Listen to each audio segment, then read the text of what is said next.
মাহি বলছিলাম, মাহি দাস। মাহি কোথা থেকে বলতেছেন? আপনার দেশের বাড়ি কোথায় মাহি? আমার দেশের বাড়ি চুয়াডাঙ্গা, আমি চুয়াডাঙ্গা থেকে বলতেছি।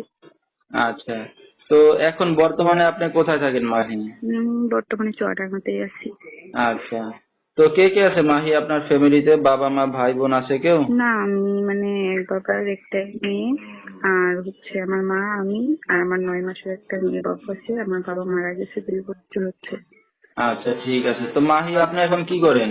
এখন বর্তমানে কিছু করতে পারতেছি না, মা আসলে ছোট বাবু নিয়ে কোথাও কাজ দিতেছে না, কেউ বাবু নিয়ে করতেও পারতেছি না। আসলে মা বাসা বাড়িতে কাজ করে, ওটা দিয়ে এখন আপাতত সংসার চলে। এখন আমি আসছি যে এরকম একটা মানুষ যে আমার 9 মাসের একটা বাবু, সেই বাবুর দায়িত্ব নিবে, আমাকে আদর সব ভালোবাসা দিয়ে তার কাছে রাখতে পারবে, তার কাছে সারা জীবনের জন্য আমি থেকে যাবো, তাকে বিয়ে এখন করবো। যদি আপনার সাথে কোনো দর্শক ভাইরা যোগাযোগ করতে চায় কিভাবে করবে? আমার ভিডিওর নিচে নাম্বার দেওয়া থাকবে।